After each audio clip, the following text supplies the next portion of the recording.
Hello hello hello হ্যাঁ, please comment. ওকে, দেখা যায় সংখ্যা বাড়তে থাক। কেমন?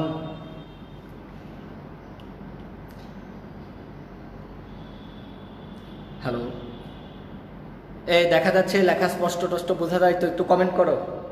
ফার্স্ট লাইট বাই, কমেন্ট টমেন্ট করো, দেখা গেলে একটু কমেন্ট দাও। ওকে লেখো, ওকে। ওয়ালাইকুম আসসালাম নুসরাতান।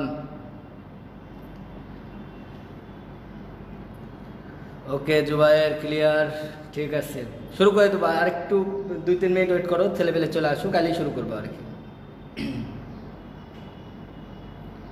Thank you.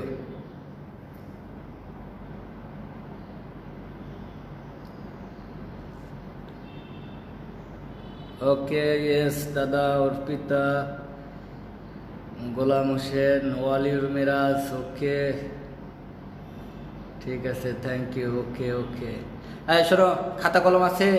আগে খাতা কলম আনো, খাতা কলম, ক্যালকুলেটর, একদম রিয়েল ক্লাস, ঠিক আছে? আর নো সিস্টেম, একদম প্রকৃত ক্লাস হবে আর কি। যেখান থেকে শেষ করছিলাম সেখান থেকে শুরু করব।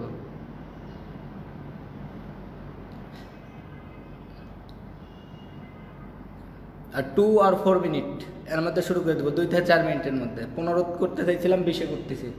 একটু সময় দিই, সবাই আসুক।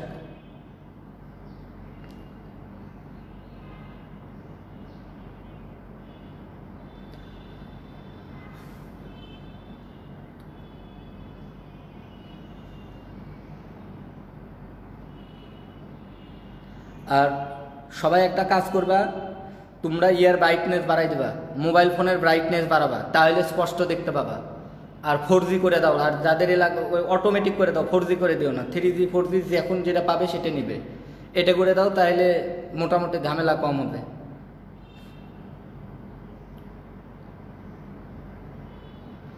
সিরাজুল আসো, মুস্তাক, সবই সিস্টেম দাদা। কই সিস্টেম দিলাম ভাই? তিলোত্তমা আছে দাদা, রাকিব আছে ভাই, ওকে। কিন্তু তুমি ছেলে গো, আমি একটা বাইক নিয়েছি, ভাড়া দেখি আপনি বলেছেন ক্লাস আছে। ওকে তুমি ইয়ে করো, এখানেও আর 2 মিনিটের মধ্যে শুরু করে দিই। তুমি একটু দেখবা ক্লিয়ার বা কোনো তোমাদের কোনো ঝামেলা হলে, বিদ্যুৎ দেখছেন তোমরা ইয়ে করো, কমেন্ট করো, তাহলে সেভাবে ঠিকঠাক করে দেবে, একদম ইয়ে করো, ফিক্সড করে দাও। ওইটাই ঠিক, তবে আমি এতটুকু ইয়ে নিতে পারবো ওই ঘরের মধ্যে। আমি এটা ওটা ঠিক করা আছে, ফোনের চার্জ আছে দাদা? হ্যাঁ ফুল চার্জ আছে।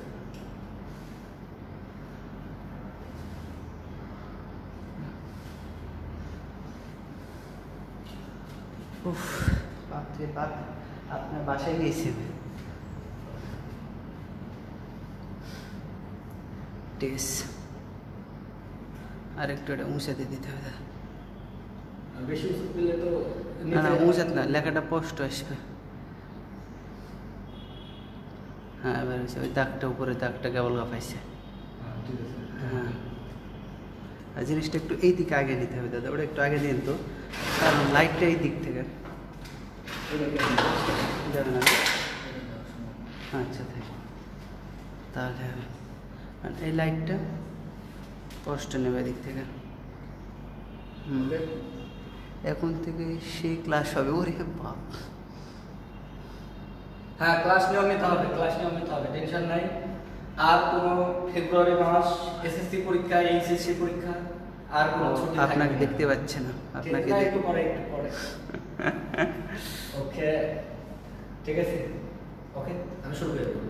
আপনি বললে কতজন আপনাকে আসতে হবে? 84। Okay late master. Okay thank you, bye শুরু করি। আর যারা আসার ধীরে ধীরে এসে জয়েন করে ফেলবে। আপনাকে দিলাম। কন্ট্রোল একদম পুরো স্টপ করে দাও, বন্ধ দাও। শোনো, আমরা প্রথম 30 মিনিট ক্লাস করবো, বুঝছো? ক্লাস করার পর আপনার দিকে আমি তোমার 5 মিনিটের ব্রেক দিব। তো যাই হোক, তার আগে একটু বলে নিই।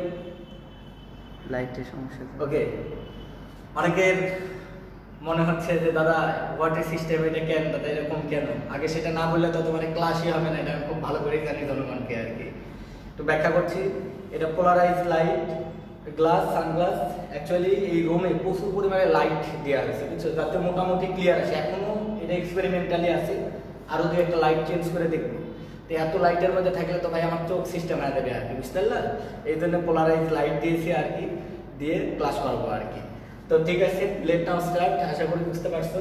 ধন্যবাদ। যেখান থেকে শুরু করছিলাম সেখান থেকে শেষ করবো, আর কোশ্চেন করলে উত্তর দেবে, আর বিদ্যুৎ তুমি অ্যান্সার করলে আমাকে জানাবে, ঠিক আছে? ওকে ওকে। তো যেটা ব্যাপার আগে একটু শুনবা ভালো করে। আমি কতদিন তোমাদেরকে ভাই পড়িয়েছিলাম যে আমরা কুলম্বের সূত্র পড়বো, স্থির তড়িৎ পড়বো মানছি। তো স্থির তড়িতের মধ্যে মেইনলি আমরা কুলম্বের সূত্র নিয়ে আলোচনা করবো। কিন্তু কুলম্বের সূত্র পড়ার আগে আমি তোমাকে বলছিলাম আমাদের জানা প্রয়োজন যে চার্জ ব্যাপারটা কি। দাদা 1 মিনিট, এটা লাগান, কথা তো শোনা যাবে না।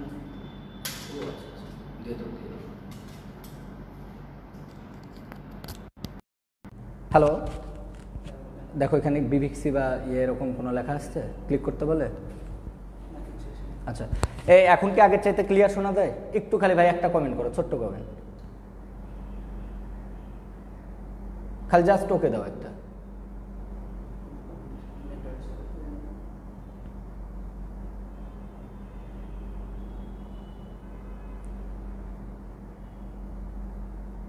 ওকে। তো দেখো আমি গত ক্লাস যেখানে তোমাদেরকে পড়িয়েছিলাম, যেটা পড়িয়েছিলাম সেটা হচ্ছে আমাদের দুটা চার্জের মধ্যে যে চার্জ জিনিসটা কি, আর বলছিলাম যে দুটা চার্জের মধ্যে ইন্টারাকশন হয়, যে সমধর্মী চার্জ হলে পরস্পরকে বিকর্ষণ করে আর বিপরীতধর্মী চার্জ পরস্পরকে আকর্ষণ করে। এখন এই যে দুটা চার্জের মধ্যে যে ইন্টারাকশন হয়, সেই ইন্টারাকশন বা মিথস্ক্রিয়তা বাংলা করলে দাঁড়ায়, বুঝছো? তার মানে একটা চার্জ আর একটা চার্জের উপর একটা ইফেক্ট সৃষ্টি করে। এই ইফেক্টটা হচ্ছে বল, একটা চার্জ আর একটা চার্জের উপর বল প্রয়োগ করে। তো এখন কোশ্চেন হচ্ছে দুইটা চার্জের মধ্যে যে ইন্টারাকশন হয় সেই ইন্টারাকশনের পরিমাণ কতটুকু, দ্য অ্যামাউন্ট। তোমরা জানো আমরা পদার্থবিজ্ঞানে অলওয়েজ অ্যামাউন্ট নিয়ে কথা বলি, যে পরিমাণ নিয়ে কথা বলি। তো এই জিনিসটা আমরা কুলম্বের সূত্র থেকে জানবো। আমি কিন্তু আজকে শিরোনাম দিয়েই দিছি কুলম্বের সূত্র। আমি একটু অন্যভাবে পড়াবো, আগে একটু শুনবে। তোমরা অবশ্যই বইয়ে যেভাবে থাকে সেই কথাগুলোই আসবে, এর বাইরে বইয়ের কথাগুলোকে আমি সরল করে দেওয়ার চেষ্টা করবো, পাশাপাশি কিছু নতুন ইনফরমেশান থাকবে। আর এটা তোমাদের বলি, তোমরা বহুত অনলাইন ক্লাস পাবা, লাইভ ক্লাস পাবা, আমার ক্লাস, এখানে তোমরা অবশ্যই ডিফারেন্ট কিছু পাবা। তোমরা এটা মাথায় রাখো এবং ক্লাস কন্টিনিউ করো। তো লেট নাও স্টার্ট। তো যেটা বলছিলাম আর কি, যে দেখো কুলম্ব যেটা বলছে, আমি কুলম্বের সূত্রটা হুবহু আগে তোমার কোট করি, তারপরে আমি তোমাদের ব্যাখ্যা করতেছি। কুলম্ব বলছে দুটি বিন্দু চার্জের মধ্যে, প্রথমেই কথা ইম্পর্টেন্ট, দুটি বিন্দু চার্জের মধ্যে, পরে ব্যাখ্যা করব বিন্দু চার্জ জিনিসটা কি। দুটি বিন্দু চার্জের মধ্যে ক্রিয়াশীল আকর্ষণ বা বিকর্ষণ বলের মান, দ্যাট মিনস ইন্টারাকশানের মান, ইন্টারাকশান বা মিথস্ক্রিয়তার মান। দুটি বিন্দু চার্জের মধ্যে ক্রিয়াশীল আকর্ষণ বা বিকর্ষণ বলের মান চার্জদ্বয়ের মানের গুণফলের সমানুপাতিক। দ্যাট মিনস চার্জ যত বেশি তাদের মধ্যে ইন্টারাকশান তত বেশি হবে, বল তত বেশি হবে। বেশি চার্জ বেশি বল, কম চার্জ কম বল, এটা হচ্ছে একটা ব্যাপার। চার্জদ্বয়ের মানের গুণফলের সমানুপাতিক। এদের মধ্যবর্তী দূরত্বের বর্গের ব্যস্তানুপাতিক, শব্দটা ইম্পর্টেন্ট, দূরত্বের বর্গের ব্যস্তানুপাতিক। তো বর্গ পরে আসি, আগে ব্যস্তানুপাতিক। তার মানে দূরত্ব যত বাড়বে চার্জদ্বয়ের মধ্যে, বলটা তত কিন্তু কি হয়ে যাবে বলতো, দূরত্ব বাড়লে বলটা ধীরে ধীরে কমে যাবে। এরপর আসো আরেকটা যে জিনিসটা বলছে, তো তোমরা তো সবাই জানো বল কি রাশি বলো তো, বল ভেক্টর রাশি। তো এখন বলের মান না হয় পাচ্ছি, তো দিক। তো বলছে এই বল চার্জদ্বয়ের সংযোগ রেখা বরাবর ক্রিয়া করে, দিয়ে সংযোগ রেখা বরাবর, লাইন জয়নিং বরাবর ক্রিয়া করবে, এটা একটা ফ্যাক্ট। তো এই ক্ষেত্রে তোমরা একটু লক্ষ্য করে দেখো, ভালো করে বুঝো, আমি কয়েকটা ব্যাপার বলছি। বিন্দু চার্জদ্বয়ের মানের গুণফলের সমানুপাতিক, দূরত্বের বর্গের ব্যস্তানুপাতিক, এবং এই বল চার্জদ্বয়ের সংযোগ রেখার উপর ক্রিয়া করে। এবং আরও সবচাইতে গুরুত্বপূর্ণ যে জিনিসটা আমি ইগনোর করেছি, সেটা প্রথমেই বলতে হবে কোনো নির্দিষ্ট মাধ্যমে বা শেষে, এই কথাগুলো সবকে। তার মানে এই ফোর্সের মান, দুটা চার্জের মধ্যে যে ইন্টারাকশান হবে, এই ইন্টারাকশানের মান কয়টা ব্যাপারের উপর নির্ভর করছে দেখো, ভালো করে বোঝার চেষ্টা করো। প্রথমে ধরে নিচ্ছি এটা বিন্দু চার্জ, এটা ধরে নিলাম, অ্যাজিউম দেন। পরের যে ব্যাপারটা, চার্জের মানের গুণফলের সমানুপাতিক, মধ্যবর্তী দূরত্বের বর্গের ব্যস্তানুপাতিক, এই চার্জ এদের সংযোগ রেখা বরাবর ক্রিয়া করবে, এবং এই চার্জ এদের মধ্যবর্তী, চার্জের মধ্যবর্তী যে মাধ্যম তার উপর নির্ভর করবে। তো আলটিমেটলি এবার আসো তোমাকে আমি আগে বিন্দু চার্জ জিনিসটা ক্লিয়ার করি, করে ওই জায়গায় যাব এবং একটা সুন্দর সাহিত্যিকভাবে বিষয়টা বলার চেষ্টা করব। তো ব্যাপারটা একটু ফিল করো। তো বিন্দু চার্জ, তো বিন্দু চার্জের সংজ্ঞায় তোমরা অনেক বইয়ে পাবা, এরকম টাইপের কথা লেখা আছে। কোন বই আছে যায় না, পাবা, সব বই একই কথাই পাবা, ঘোরানো পেছানো কথা, যে যদি চার্জিত বস্তুর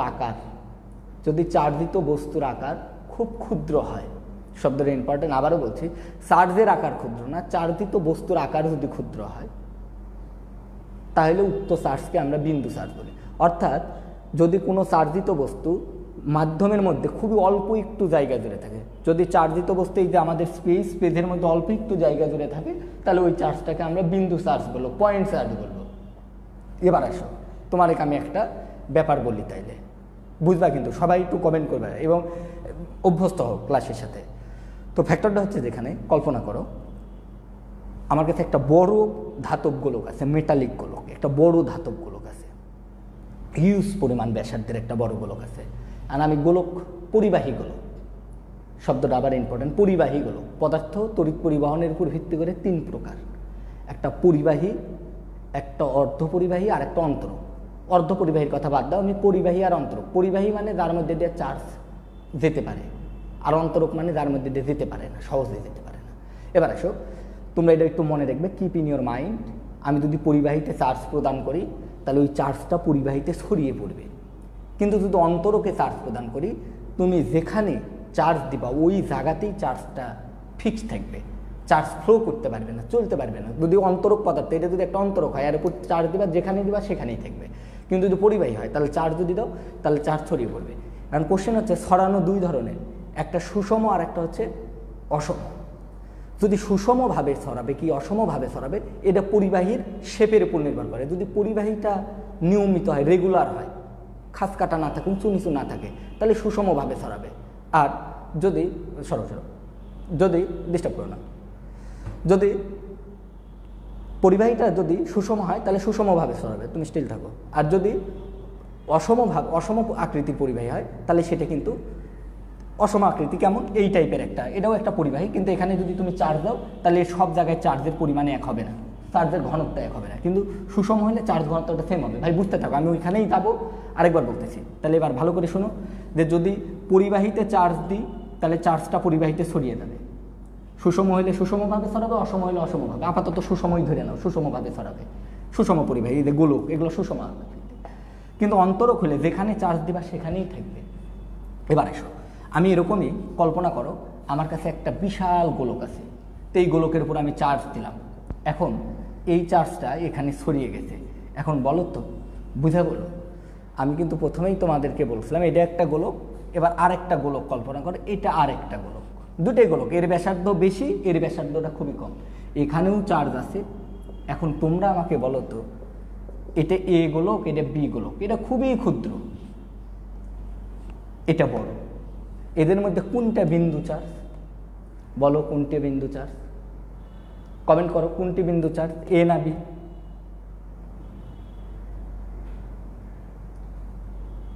এ বিন্দু চার্জ নাকি বি বিন্দু চার্জ?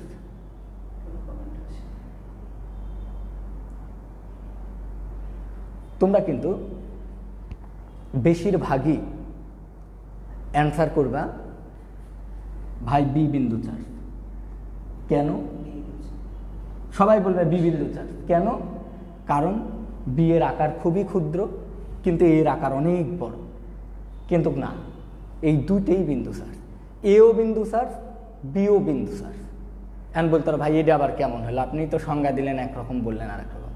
এবার ভাবো, আমি রাজশাহীতে আছি, কথার কথা ধরো এই জায়গায় আছি ক্লাসরুমে, তোমরা আমার থেকে দূর দূরান্তে আছো, অনেক দূরে, কেউ নাটোর আছো, কেউ নওগাঁ আছো, কেউ জয়পুরহাটে আছো, অনেক দূরে আছো আর কি, কেউ রাজশাহীর বিভিন্ন প্রান্তে ছড়িয়ে আছো।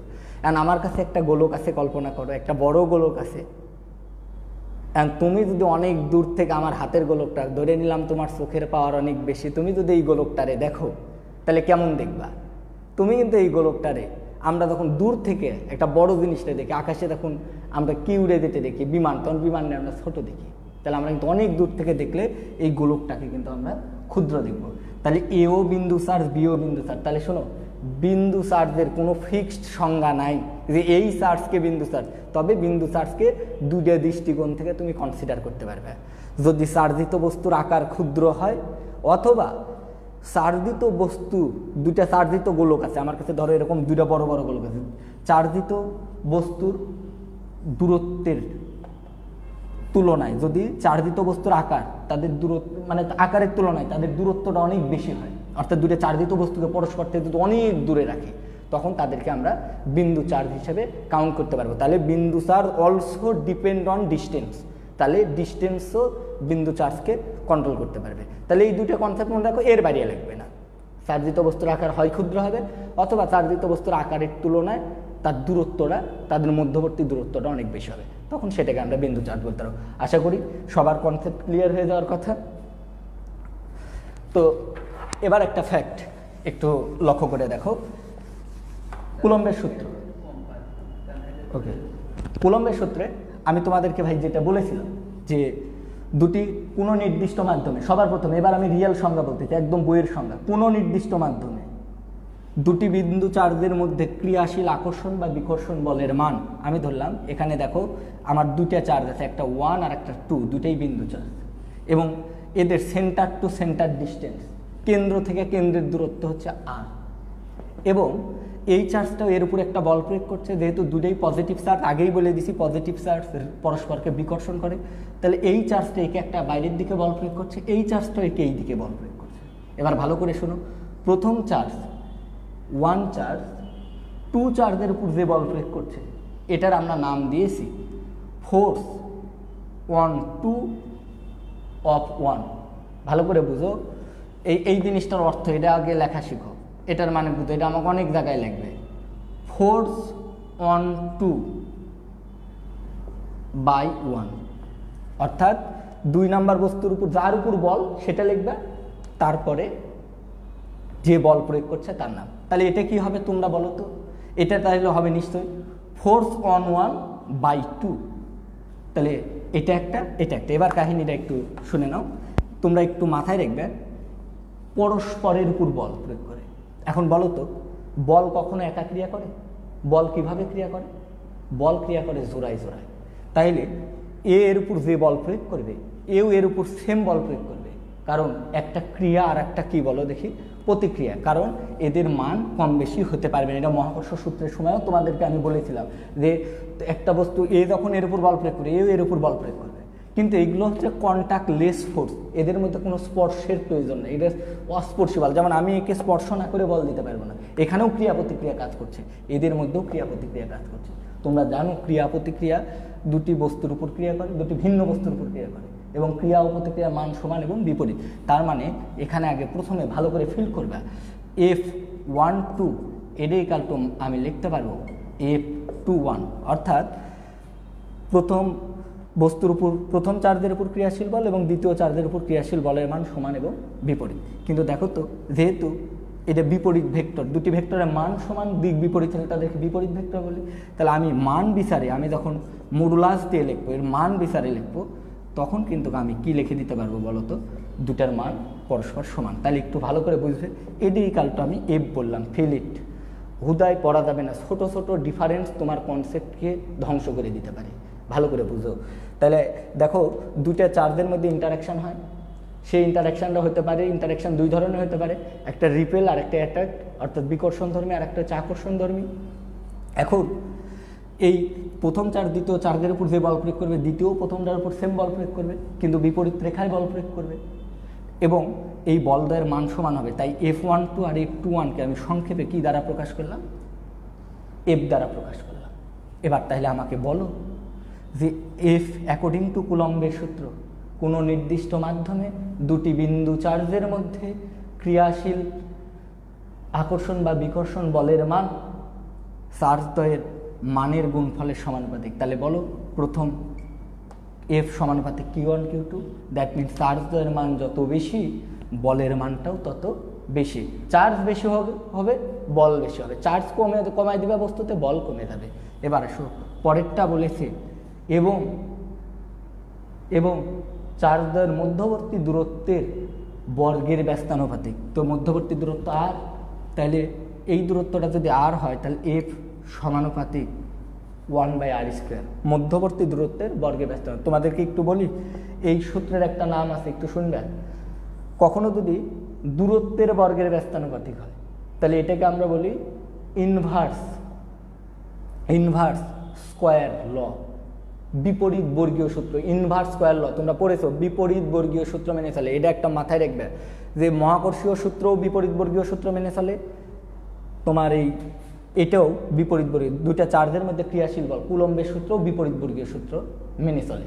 এটা অনেক ক্ষেত্রে এমসিকিউতে আসে, এটা এদের মধ্যে সাদৃশ্যতা, পরে আরও আসবে ধীরে ধীরে, অনেক কনসেপ্ট দিব, কোনো টেনশন নেওয়ার দরকার নাই, না বুঝলে 1 ঘন্টা 1.5 ঘন্টা। আর তোমার এখানে একটা কথা বলি, তোমরা এই মেগাবাইট নিয়ে এগুলো উল্টাপাল্টা কথা, আমি এক্সপেরিমেন্ট করছি, 1 ঘন্টার লাইভ ক্লাসে 100 থেকে 150 মেগাবাইটের বেশি কখনোই লাগবে না, এগুলো কোনো হুদায় কথাবার্তা বলবে না। সুতরাং তোমার যা আসাতেও রিক্সা ভাড়া খরচ হতো আর হতো, ইয়েতে তোমরা মেগাবাইট কিনা পড়বা, পড়ার জন্য অর্থ ব্যয় করলে ওই অর্থ ওটা বিনিয়োগ হিসেবে কাজ হবে আর কি।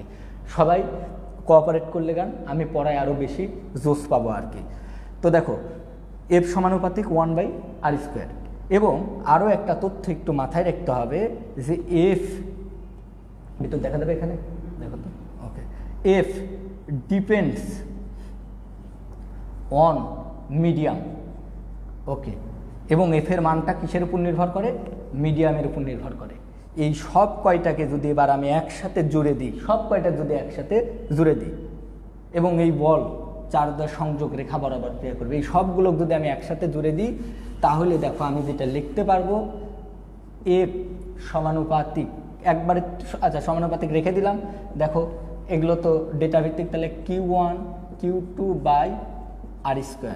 এখান থেকে দেখো এফ সমানুপাতিক উঠলে একটা ধ্রুবক, তুমি কে বা সি ব্যবহার করতে পারো, আমি কেই ব্যবহার করলাম, তো Q1 Q2/r²। এটা আমাদের দুটা চার্জের মধ্যে যে ইন্টারাকশান, সেই ইন্টারাকশানের মান কতটুকু সেটা বের করার মোটামুটি সূত্র। কারণ মোটামুটি কেন বললাম, কারণ এখনও কে অজানা আমাদের, ধীরে ধীরে আসতেছে। এবার দেখো কে কি, কে একটি ধ্রুবক, কে ধ্রুবক, বাট এটা কোনো সার্বজনীন ধ্রুবক নয়। তোমরা মহাকর্ষীয় সূত্রে জি পাইছিলে, সেই জিটা ছিল হচ্ছে সার্বজনীন, কিন্তু এটা সার্বজনীন নয়। K depends on medium, depends on medium. K এর মান কে = আমরা তোমরা বইয়ে লেখা দেখবে কে = লেখা আছে 1/4πε। এটার পরিচয় হচ্ছে, এটার নাম হচ্ছে, আমি একটু বলতেছি, এপসাইলন। এটা কি এপসাইলন, কে এর মান 1/4πε। কিন্তু শূন্য মাধ্যম হলে আমরা অনেক ক্ষেত্রে, এটা নিয়ে আমি তোমাদেরকে একটু পরে পড়াবো, বুঝছো, এটা নিয়ে একটু পরে পড়াবো তোমাদেরকে আমি। কে = 1/4πε। যদি শূন্য মাধ্যম হয় তখন আমরা কে = লিখি 1/4πε0। তো এটা হচ্ছে ε0, ওটা শুধু এপসাইলন, আর এটা হচ্ছে ε0। এটা কেবলমাত্র শূন্য মাধ্যমের ক্ষেত্রে ব্যবহার করা হয়, শূন্য মাধ্যমের ক্ষেত্রে এটা ব্যবহার করব। তো আলটিমেটলি আপাতত এই পর্যন্ত থাক, আমি কুলম্বের সূত্রকে একটু রিসাইজ করতে চাই। তাহলে এখান থেকে একটু লক্ষ্য করে দেখো, আমাকে একটা তথ্য বলো, এই জায়গায় এফ সম্বন্ধে আমরা কিছু তথ্য পেয়ে গেছি। এফ চার্জের মানের গুণফলের সমানুপাতিক, দূরত্বের বর্গের ব্যস্তানুপাতিক, এবং এই বল চার্জের সংযোগ রেখা বরাবর ক্রিয়া করে, এবং প্রথম চার্জ দ্বিতীয় চার্জের উপর যে বল প্রয়োগ করবে, দ্বিতীয় চার্জও প্রথম চার্জের উপর একই পরিমাণ বল কিন্তু বিপরীত দিকে প্রয়োগ করবে। এবার আমি তোমাদেরকে কিছু কথাবার্তা বলি, কে নিয়ে কিছু কথাবার্তা বলবো, একটু কে সম্বন্ধে আগে ভালো করে শুনবে।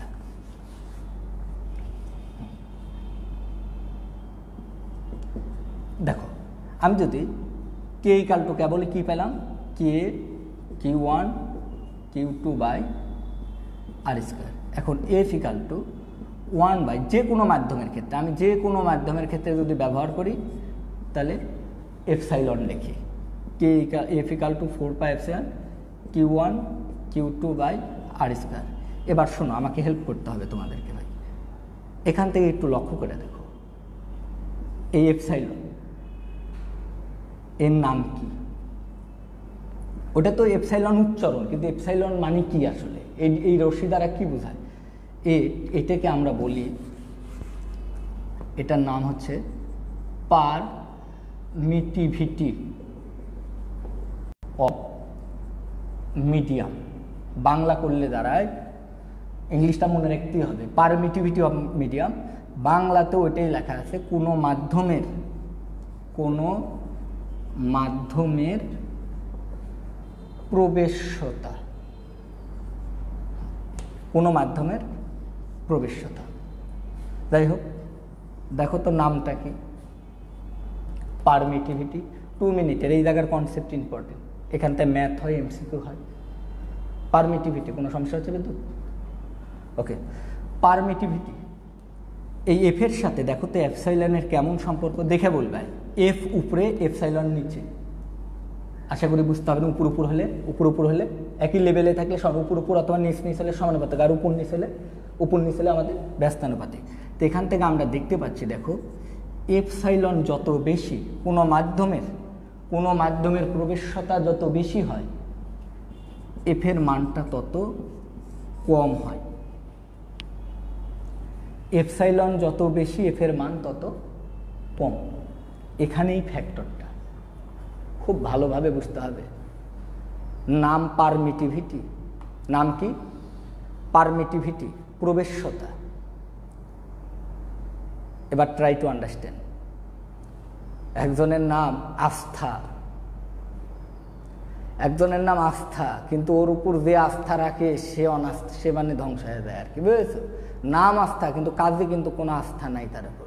তের নাম পারমিটিভিটি। তোমাদের মনে হতে পারে ভাই পারমিটিভিটি, পারমিটিভিটির সাথে পারমিট মানে অনুমতি দেওয়া। তাহলে কোনো মাধ্যম যত বেশি, কাকে অনুমতি দিই? ফোর্সকে। তোমাদের মনে হতে পারে, আমি বলতেছি না, তোমাদের বেশিরভাগ, আমারও তোমাদের বয়সে মনে হতো যে পারমিটিভিটি যত বেশি, তার মানে দুটা এই ফোর্সটাতে ক্রিয়া করবে এই মাধ্যমের মধ্যে দিয়ে, তাহলে এই ফোর্সকে হয়তো অ্যালাউ করবে। পারমিট করা মানে অ্যালাউ করা। তাহলে যদি অ্যালাউ করিয়া দেয়, তাহলে তো বলের মান বাড়িয়ে দেওয়ার কথা। কোনো মাধ্যমের পারমিটিভিটি বেশি, তার মানে ওই মাধ্যমের অ্যালাউ করার প্রবণতা বেশি। অ্যালাউ যত করবে, ফোর্স তো তত বেশি হওয়ার কথা। কিন্তু উল্টার তো দেখছি এপসাইলন আর এফ পরস্পর ব্যস্ত। তাহলে ওই যে যেটা বললাম, নামের সাথে কিন্তু কাজের মিল নাই।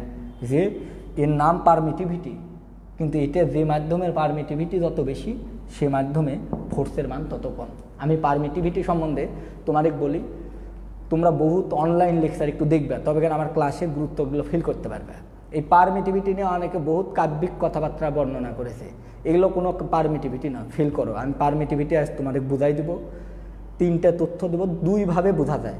আমি প্রথমটা বোঝাবো একটু করে, পরেরটা বেশি সহজ করে দেবো, কিন্তু প্রথমটা একটু বোঝার ট্রাই করবো। কারণ এখানে আমি জানি অনেক ভালো স্টুডেন্ট আছো, তোমরা মিডিল ক্লাস আছো, কিন্তু আমি চাই সবাই এক লেভেল হয়ে যায়। ট্রাই টু আন্ডারস্ট্যান্ড, একটা বুঝলেই হবে ভাই।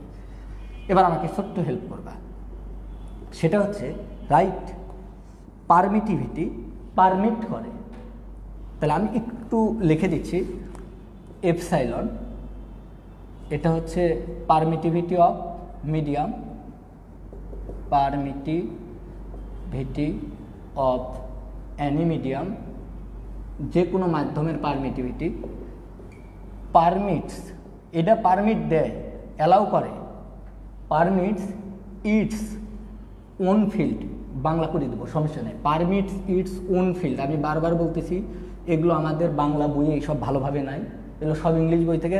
বাংলা করতে গেলে মাধুর্যতা নষ্ট হয়, এই জন্য আগে ইংলিশটা শেখায়নি। Permits its own field, permittivity of any medium, মাধ্যম তার সত্যিই পারমিট করবে। কাকে পারমিট করবে? Permits its own field. Field কি তোমরা জানো? প্রত্যেকটা বস্তুর একটা নিজস্ব প্রভাব আছে। কোনো একটা বস্তুর যে প্রভাব, সেটাই তার ফিল্ড। সবার একটা চার্জের প্রভাব, সেটা ইলেকট্রিক ফিল্ড। বস্তুর প্রভাব, চুম্বকের প্রভাব ম্যাগনেটিক ফিল্ড। বস্তুর প্রভাব গ্র্যাভিটেশনাল ফিল্ড, মহাকর্ষীয় ক্ষেত্র, চুম্বক ক্ষেত্র, তড়িৎ ক্ষেত্র। তো permits its own field to decrease interaction field, interactional field between two charge. আমি বাংলা করে দেবো, no tension, between two charge. ভালো করে বুঝবা, দিস ইজ ভেরি ইম্পর্টেন্ট।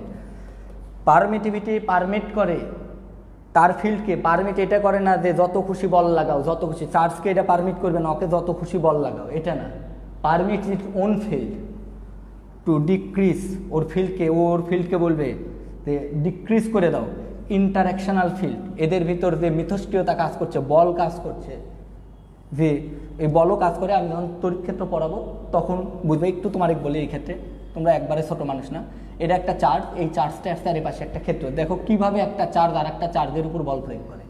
তো এই চার্জটা এর চারিপাশে একটা তড়িৎ ক্ষেত্র সৃষ্টি করবে, এই চার্জের চারিপাশে একটা তড়িৎ ক্ষেত্র সৃষ্টি, এই ক্ষেত্রে এর উপর বল লাগাবে, এই ক্ষেত্রে এর উপর বল লাগাবে। কথা বুঝছো? তো যাই হোক, সেটাই বলছি যে টু ডিক্রিজ ইন্টারাকশনাল ফিল্ড, এদের ভিতরে যে ইন্টারাকশন হচ্ছে, যে ফিল্ডের মাধ্যমে যে ইন্টারাকশন হচ্ছে, ইন্টারাকশনাল ফিল্ড বিটুইন টু চার্জ। তাহলে ভালো করে বুঝো, পারমিটিভিটি পারমিটস করে এটা না দুইটা চার্জের মধ্যে যত খুশি বল কাজ করুক সেটা না, পারমিটস করবে ওর ফিল্ডকে যে তুমি দুইটা চার্জের মধ্যে যে বল ক্রিয়া করছে সেই ফোর্সটাকে উইক করে দাও। এক কথায় তাহলে মনে রাখো, এক কথায় মনে রাখবে যে পারমিটিভিটি সেটাই, কোনো মাধ্যমের পারমিটিভিটি মানে ওই মাধ্যম দুইটা চার্জের মধ্যে যে বল ক্রিয়া করছে সেই ফোর্সকে উইক করে দিবে।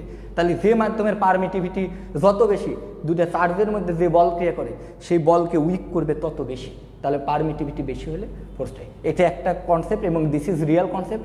আর একটা কনসেপ্ট তোমাদের বলছি, এটি একটু high class but this is very important. আছে তোমাদের বই আছে, নাই তা না, তোমরা মৌলিক বলের বৈশিষ্ট্য বাবা মেডিকেলের জন্য মুখস্থ করছো, একাডেমিকের জন্য মুখস্থ করেছো, যে ওইখানে পড়েছিলে যে দুইটা মহাকর্ষ বল কাজ করে গ্র্যাভিটন নামক একটা কোণার মাধ্যমে, তড়িৎচুম্বকীয় বল কাজ করে ফোটন নামক একটা কোণার মাধ্যমে। এগুলো হুদাই পড়িছো, না বুঝে পড়িছো, বুঝে পড়তে হবে, এগুলো কেমিস্ট্রি তো আছে।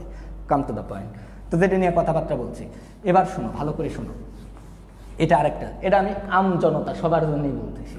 ভাই বলেন তো, এটা একটা চার্জ, এটা আর একটি চার্জ, এর উপর বল প্রয়োগ করবে কি না? বুঝে বলবেন, এর উপর বল প্রয়োগ করবে কি না? তাহলে বল প্রয়োগ করা মানে তো আসলে দেখেন এরদের মধ্যে ইন্টারাকশন সৃষ্টি হওয়া মানে, ভালো করে বুঝো তো, বল প্রয়োগ করলে এখানে ত্বরণ হবে, ত্বরণ হলে বেগ চেঞ্জ হবে, তো বেগ চেঞ্জ হওয়া মানে তো গতিশক্তি চেঞ্জ হওয়া, তো গতিশক্তি চেঞ্জ হওয়া মানে তো আসলে শক্তি সৃষ্টি করা। তার মানে দেখো তো, দুটো চার্জ, দুটো বস্তুর মধ্যে ইন্টারাকশন হওয়া মানে, এক কথায় মনে রাখবে, দুটো বস্তুর মধ্যে ইন্টারাকশন হওয়া মানে, দুটো চার্জের মধ্যে ইন্টারাকশন হওয়া মানে এক চার্জ আর এক চার্জের উপর আসলে এনার্জি প্রয়োগ করছে, শক্তি প্রয়োগ করছে। Come to the point. বলো তো, তোমাকে আমি তরঙ্গের প্রথম ক্লাসটা নিয়েছি, কিন্তু আমি তোমাকে বলছিলাম, তোমরা 9, 10-এও পড়ছো, যে তরঙ্গ জিনিসটা কি? কোনো অসুবিধা হচ্ছে কারো?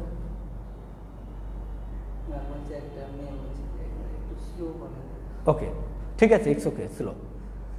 এবার এসো, তোমাদের মনে হতে পারে যে এই যে দুটো চার্জ পরস্পরের মধ্যে ইন্টারাকশন করে, তাহলে এক চার্জ ইন্টারাকশন করা মানে এক চার্জ আর একটা চার্জের উপর এনার্জি প্রয়োগ করে। বললাম যে কারণ ওর মধ্যে তো বেগ সৃষ্টি হয়ে যাচ্ছে, গতি সৃষ্টি হয়ে যাচ্ছে, তার মানে এনার্জি ট্রান্সমিট করছে। এখন আমাকে একটা কথা বলেন, যে এনার্জি কি এমনিতেই এক স্থান থেকে অন্য স্থানে যেতে পারে? আপনারা পড়েছেন যে শক্তিকে এক স্থান থেকে অন্য স্থানে যে নিয়ে যায় তার নাম হচ্ছে তরঙ্গ, তার নাম হচ্ছে তরঙ্গ। তাহলে এবার আপনি একটা জিনিস লক্ষ্য করে দেখবেন, খুব ভালোভাবে বোঝার চেষ্টা করবেন। তো এই তরঙ্গ আবার যায় হচ্ছে মাধ্যমের কোণাগুলোর সিম্পল হারমোনিক মোশনের মাধ্যমে। এবার একটা জিনিস তাহলে তুমি একটু ভালো করে বুঝো, তাহলে দেখো কাল্পনিক, একটু এটা কাল্পনিক কনসেপ্ট, রিয়েল কনসেপ্ট না, মানে রিয়েল কনসেপ্ট বাট কাল্পনিক, আমরা দেখাতে পারবো না। তো আলটিমেটলি ফ্যাক্ট হচ্ছে, দেখো এই দেখুন এর উপর বল প্রয়োগ করবে, তো কিভাবে বল প্রয়োগ করবে? এখান থেকে কিছু এনার্জি সাপ্লাই করবে তরঙ্গের মাধ্যমে, তো সেই তরঙ্গকে বয়ে নিয়ে যাবে যে তার নাম হচ্ছে ফোটন। তাহলে কখনো যদি দুইটা বস্তুর মধ্যে দেন ফোর্স দুই ধরনের, একটা কন্ট্যাক্ট ফোর্স আর একটা কন্ট্যাক্টলেস ফোর্স, তো কন্ট্যাক্টলেস ফোর্সগুলো অফকোর্স ক্রিয়া করতে হলে, ফোর্স ক্রিয়া করা মানে এনার্জি ক্রিয়া করে, এনার্জি ক্রিয়া করতে হলে কোনো একটা পার্টিকেল লাগবে, কোনো একটা পার্টিকেল, যে পার্টিকেল তুমি কল্পনা করো এই পার্টিকেলের উপর যাইকে হিট করতেছে করে এখানে একটা গতি সৃষ্টি করতেছে। তাহলে যে পার্টিকেলের মাধ্যমে তা এই তোমার তড়িৎ বল কাজ করে, চুম্বক বল কাজ করে, এক কথায় তাড়িৎ চুম্বকীয় বল কাজ করে, সেই কণার নাম হচ্ছে ফোটন। তাহলে এখন কল্পনা করো এই Q1 চার্জ এখান থেকে কিছু পরিমাণ এনার্জি এর উদ্দেশ্যে ছুঁড়ে মারল, এর উপর কিছু পরিমাণ এনার্জি ট্রান্সমিট করলো। এখন এই এনার্জি কার মধ্যে দিয়ে যেতে হবে আপনারা বলেন? মাধ্যমের মধ্যে দিয়ে যেতে হবে কিনা? কারণ মাধ্যমের মধ্যে দিয়ে যাওয়ার সময় এই পুরা এনার্জি এই Q1 চার্জ থেকে Q2 চার্জের কাছে ট্রান্সফার হতে পারবে না, কিছু পরিমাণ এনার্জি এই মাধ্যম অ্যাবজর্ব করে নেবে। মাধ্যম অ্যাবজর্ব, ধরেন কথার কথা, এ যদি 100% এনার্জি ট্রান্সমিট করে এর উদ্দেশ্যে, তাহলে দেখা যাবে 60% এনার্জি মাধ্যম অ্যাবজর্ব করে নিচ্ছে, স্টোর করে নিচ্ছে। This is important point and this is the important point. এটাই হচ্ছে কনসেপ্ট, যে তাহলে প্রত্যেকটা মাধ্যমের, এটা আমি আপনার দেখুন ধারক পড়াবো তখন আরও ভালো করে বোঝাবো। তাহলে প্রত্যেকটা মাধ্যমের একটা অ্যাবিলিটি আছে, তো এই অ্যাবিলিটিটা কি? সে এনার্জিকে কি করতে পারে? ইলেকট্রিক্যাল এনার্জিকে স্টোর করতে পারে। তাহলে হোয়াট ইজ পারমিটিভিটি, তাহলে এবার আমি একটু বলতেছি পারমিটিভিটি জিনিসটা কি, তোমরা একটু লেখা রাখো, এটা খুবই ইম্পর্টেন্ট। আমি একটা তথ্য দিছি, বল কাজ করতে হলে টাচেবল আনটাচেবল ফোর্স কাজ করতে হলেও, বল কাজ করা মানে এনার্জি কাজ করতে হলে কোনো কণার মাধ্যমে কাজ করতে হবে। তো এই ক্ষেত্রে যে কণা কাজ করে তার নাম ফোটন। তো ফোটনের ভিতর ফোটন যাচ্ছে মানে এনার্জি নিয়ে যাচ্ছে, বুঝছো, এগুলো আমরা পরে পড়বো অষ্টম অধ্যায়ের দিকে যে। তো ফোটনের এই এনার্জিটা মাধ্যম কিছু পরিমাণ অ্যাবজর্ব করে নেবে। তো এখন এখান থেকে দেখো, ইটস দ্য অ্যাবিলিটি, তাহলে হোয়াট ইজ পারমিটিভিটি, আমি আরেকটা সংজ্ঞা দিচ্ছি, ইটস দ্য অ্যাবিলিটি, আচ্ছা বাংলা দিয়ে লিখি না ইংলিশ দিয়ে বলবো, আচ্ছা ইংলিশ দিয়ে বলে দিই, ability of any medium to store electrical energy, তাহলে দেখো ভালো করে বুঝো, it is the ability of any medium to, তাহলে কোনো মাধ্যমের, বাংলা করছি যারা বাংলা ইংলিশে সমস্যা, কোনো মাধ্যমের ইলেকট্রিক্যাল তড়িৎ শক্তি জমা রাখার যে সামর্থ্য তাকেই আমি পারমিটিভিটি। তাহলে যে মাধ্যমের পারমিটিভিটি যত বেশি, সে মাধ্যম এই যে ট্রান্সমিটেড এনার্জিকে তত বেশি অ্যাবজর্ব করে রাখবে, ফলে এর উপর কম এনার্জি কাজ করবে, ফলে এর উপর কম বল কাজ করবে। তাহলে কোনো মাধ্যমের পারমিটিভিটি যত বেশি, ওই মাধ্যমে দুটা চার্জের মধ্যে ক্রিয়াশীল বলের মান সবচাইতে কম। তাহলে এই যে দেখো আমরা যেখানে ছিলাম, আসলে এখন শোনো, বলো তো সবচাইতে এপসাইলন নট, এটাকে আমরা বলতেছি শূন্য মাধ্যমের পারমিটিভিটি। তাহলে পারমিটিভিটি কোন মাধ্যমের পারমিটিভিটি বলতেছি? শূন্য মাধ্যমের। তো পারমিটিভিটি সর্বোচ্চ হয় ইন ম্যাক্সিমাম, বাংলা দিয়ে লিখছি, আচ্ছা পারমিটিভিটি ইন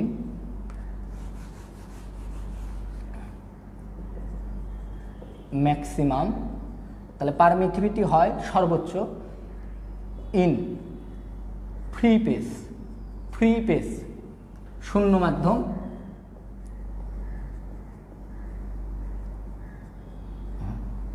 ভ্যাকুয়াম, একে অনেক ক্ষেত্রে ভ্যাকুয়ামও বলে, ভ্যাকুয়াম, ওকে, আচ্ছা ভ্যাকুয়াম অথবা এয়ার। আচ্ছা একটু বলি, ভ্যাকুয়াম বানানটা তোমরা একটু দেখে নিও ultimately, free page or air. তো যেটা নিয়ে একটু কথা বলি আর কি, ফ্রি পেজের বাংলা হচ্ছে শূন্য মাধ্যম, ভালো করে বুঝতে হবে ভাই, শূন্য মাধ্যম। শেষ হয়ে আসছে আমাদের কনসেপ্ট শেষ, তারপর আমরা ম্যাথে চলে যাব। Permittivity is maximum in free page, কোন মাধ্যমে সর্বোচ্চ হয় পারমিটিভিটিটা তোমার, সরি আমি একটু ভুল কাজ করে ফেলছি আর কি, পারমিটিভিটি ইজ ম্যাক্সিমাম না, সরি এটা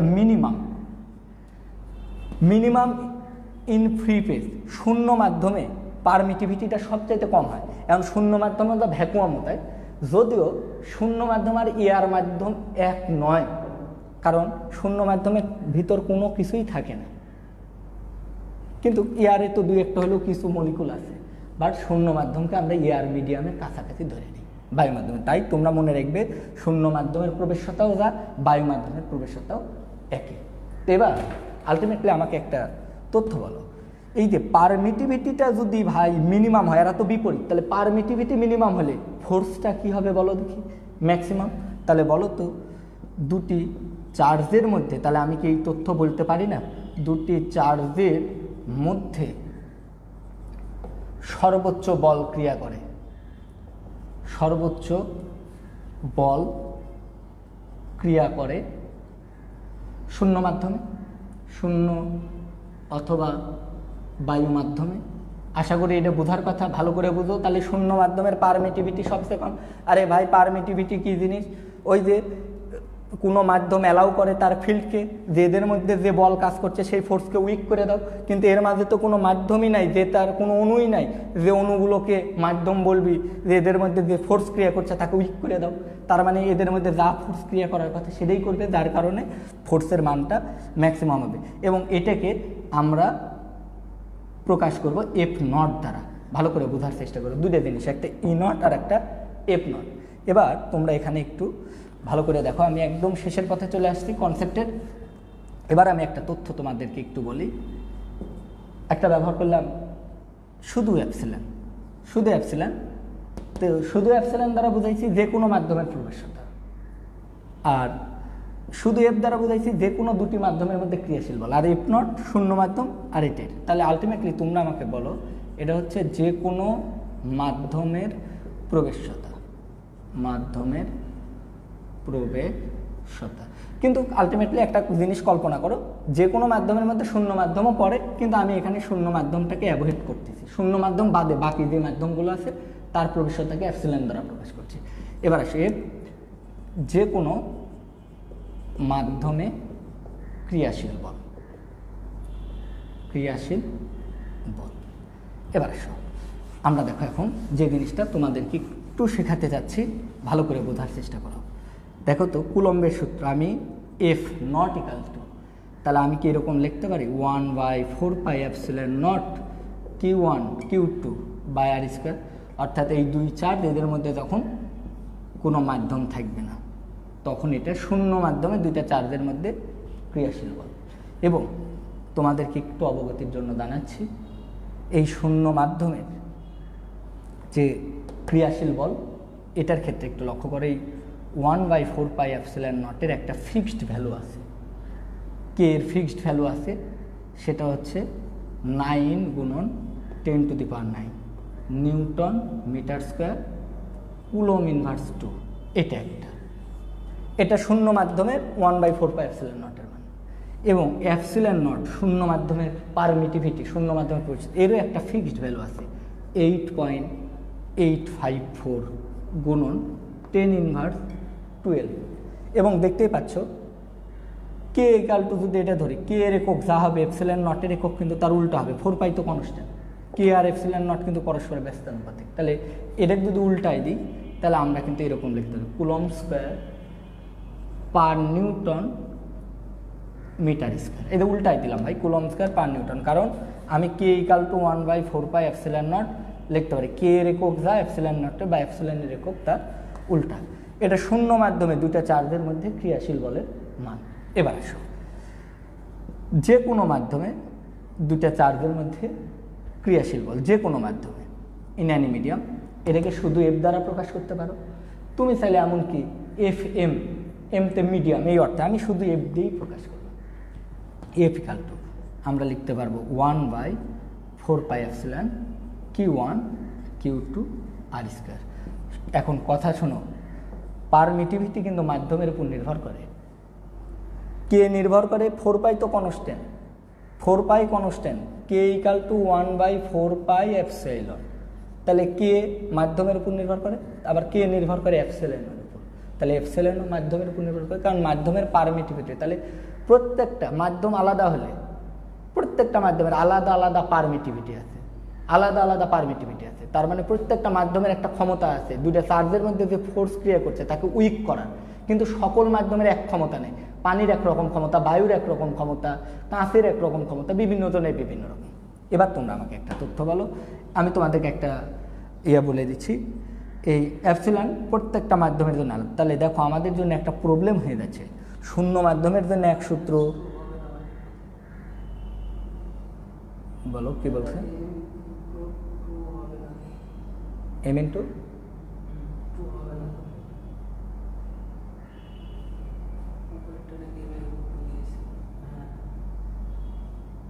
হ্যাঁ এটা ঠিক আছে, newton metre square coulomb inverse 2, এটা কে এর একক, এটা কে এর একক দিয়ে আছে। আর এটা এপসিলন নটের একক, এপসিলন নটের একক এর উল্টা। এতে কে এর এককটা কীভাবে আসতেছে দেখো, এই যে এটা নিউটন, এটা মিটার স্কোয়ার, এটা নিউটন মিটার স্কোয়ার, এটা কুলম ইনভার্স, তবেই এখান থেকে তুমি কী পাবা, newton metre square coulomb inverse 2। আর এটারে উল্টাই দিলে পাবা coulomb inverse per newton per metre square. একটু দেখো পরে কুল হয়ে দেখো, তাইলে হবে। এবার আসো আমরা এবার এখন যেটা তোমার এক ভাই বলার চেষ্টা করছি,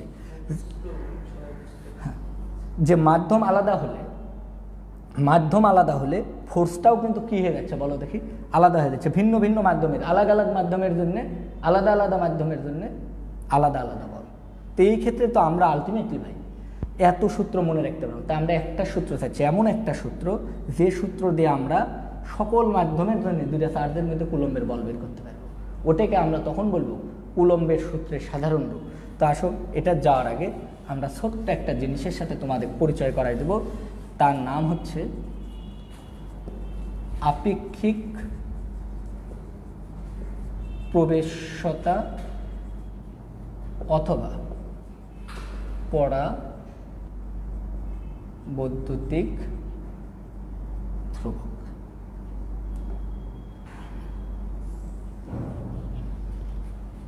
দেখো, আপেক্ষিক প্রবেশ্যতা অথবা পরাবৈদ্যুতিক ধ্রুবক একই জিনিস।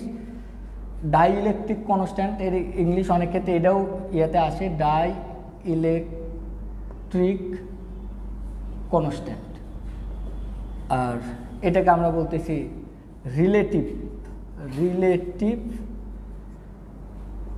Permittivity.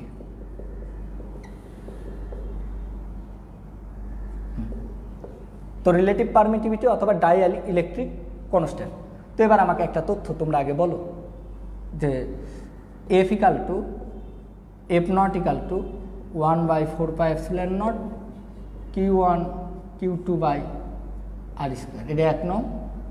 F equal to 1/4πε Q1 Q2 by R square. এটা হচ্ছে 2 নং। এখন দেখো, আমি যদি এখন 1কে 2 দ্বারা ভাগ করি, 1/2 ইমপ্লাইজ দ্যাট, এই দিকে চলে আসলাম এখান থেকে। তো দেখতেই পাচ্ছ এফ নট বাই এফ, এটা ইকাল টু আমি লিখতে পারবো। দেখো, ভাগ করলে এই ট্রাম সেম, এই 2 ট্রাম কিন্তু ক্যান্সেল আউট হয়ে যাবে। এখান থেকে একটু লক্ষ্য করো, 4π সেম ক্যান্সেল আউট হয়ে যাবে। শুধুমাত্র দেখো এপসাইলন আর এপসাইলন নট। এখন বলো তো, এফ নটের সাথে এপসাইলনের ব্যস্তানুপাতিক সম্পর্ক, তার মানে এফ নট উপরে থাকলে এপসাইলন নট নিচে যাবে। এফের সাথে এপসাইলনের ব্যস্তানুপাতিক, তাহলে এফ নিচে থাকলে এপসাইলনটা উপরে যাবে। এটাকেই আমরা, এই ট্রামটাকেই আমরা কে আর বা এপসিলন আর রিলেটিভ পারমিটিভিটি বলতেছি। আগে বুঝো, ওয়েট একই জিনিস, কেও যে জিনিস, এপসিলন নট এপসাইলন আরও একই জিনিস, আপেক্ষিক প্রবেশ্যতাও সেম নেই। কাহিনীটা একটু ব্যাখ্যা করে, আগে ফিল করতে হবে, টেনশন বাদ করো। দেখো, তোমরা এটা একটু মনে রাখবে, আমি যতদিন তড়িৎ এবং চুম্বক পড়াবো, তোমরা একটা তথ্য মনে রাখবে, কোনো কিছু দ্বারা ভাগ করাকে, আসলে এটা অলওয়েজ প্রযোজ্য, কোনো কিছু দ্বারা ভাগ করাকে আমরা বলি সাপেক্ষে। এটা হচ্ছে শূন্য মাধ্যমের সাপেক্ষে কোনো মাধ্যমের প্রবেশ্যতা। আর মনে রাখবে, শূন্য মাধ্যমের সাপেক্ষে আমরা যদি কোনো মাধ্যমের কোনো কিছু, অন্য মাধ্যমের কোনো কিছু ব্যবহার করি, আবার বলছি, শূন্য মাধ্যমের সাপেক্ষে আমরা যদি অন্য মাধ্যমের কোনো কিছু ব্যবহার করি, বের করি, সেটাকে আমরা বলবো সাপেক্ষে, মানে ভাগ। যার সাপেক্ষে বলবে সেটা দ্বারা ভাগ, ওটাকে আপেক্ষিক বলবো। এই জন্য দেখো, এটা শূন্য মাধ্যমের সাপেক্ষে অন্য মাধ্যমের প্রবেশ্যতা, তাই এটাকে আমরা বলছি আপেক্ষিক প্রবেশ্যতা। তো এই আপেক্ষিক প্রবেশ্যতাও যে জিনিস, কেটাও কি জিনিস, একই জিনিস। আবার কে ইকাল টু, দেখো আরেকটা জিনিস লেখা যাচ্ছে এফ নট বাই এফ। এখন জিনিস ভালো করে বুঝো, পারমিটিভিটি চেঞ্জ হয়ে যাওয়া মানে কিন্তু ওই যে ফোর্সটাকে উইক করে দিবে, কম বেশি করে দিবে। তার মানে দুটা মাধ্যমের পারমিটিভিটি চেঞ্জ হয়ে গেলে দুটা মাধ্যমের মধ্যে, দুটা চার্জের মধ্যে ক্রিয়াশীল বলের মানটাও কিন্তু চেঞ্জ। একই চার্জ, দুইটা চার্জের মান সেম রাখছো, দূরত্বও সেম, এই অবস্থায় যে বল ক্রিয়া করবে এর মাঝে ওয়াটার নিয়ে আসলে কিন্তু বলের মানটা চেঞ্জ হয়ে যাবে। এটাই পারমিটিভিটির ইফেক্ট। এবার বলো, এটাকে কি তাহলে আমি বলতে পারি না এইভাবে, দুটি চার্জের মধ্যে, ভালো করে শোনো, বইতে আছে দেখে নিবা, দুটি চার্জের মধ্যে নির্দিষ্ট মাধ্যমে, দুটি চার্জের মধ্যে নির্দিষ্ট মাধ্যমে, এখানে একটু ভালো করে দেখো, যে বল ক্রিয়া করে সেটাকে আমরা কিন্তু বলতেছি এফ। আর দুটি চার্জের মধ্যে শূন্য মাধ্যমে যে বল ক্রিয়া করে সেটাকে আমরা বলতেছি এফ নট। তাহলে ভাই এখান থেকে সংজ্ঞা দাও তো, দুটি চার্জের মধ্যে শূন্য মাধ্যমে নির্দিষ্ট দূরত্বে যে বল ক্রিয়া করে, একই চার্জদ্বয়কে একই দূরত্বে অন্য মাধ্যমে রাখলে যে বল ক্রিয়া করে, তাদের যে অনুপাত, সেটাকে আমরা পরাবৈদ্যুতিক ধ্রুবক বলতেছি।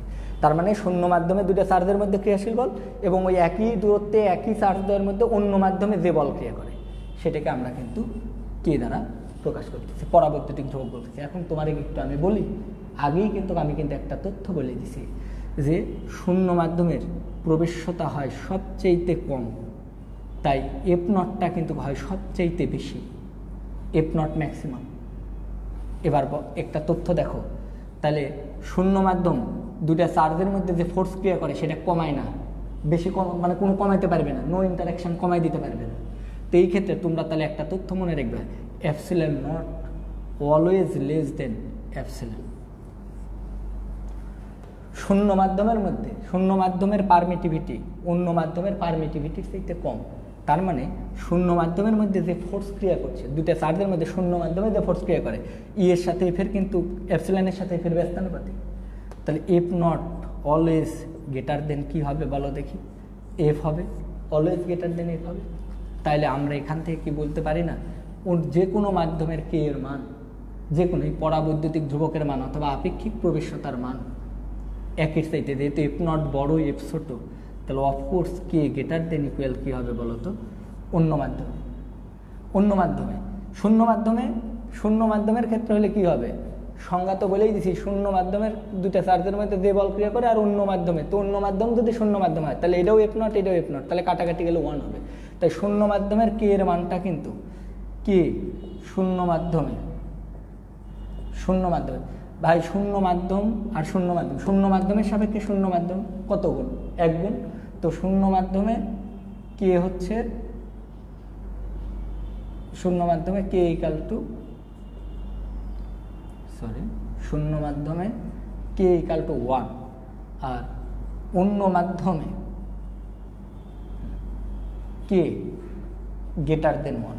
এটা একটু মাথায় রাখতে হবে, কে গ্রেটার দেন 1 হয়ে যাবে অন্য মাধ্যমে। এখন একটা কথা বলি, এখানে আর একটা পেজ তোমাদের মাথায় আসতে পারে, আমি কুলম্বের সূত্রে যে কে ব্যবহার করছিলাম কনস্ট্যান্ট, ওই কে আর এই কে এক না, এটা পরাবৈদ্যুতিক ধ্রুবকের কে, আর ওটা এমনি জাস্ট কুলম্বীয় ধ্রুবকের কে ছিল, এই কে আলাদা অর্থ মিন করছে।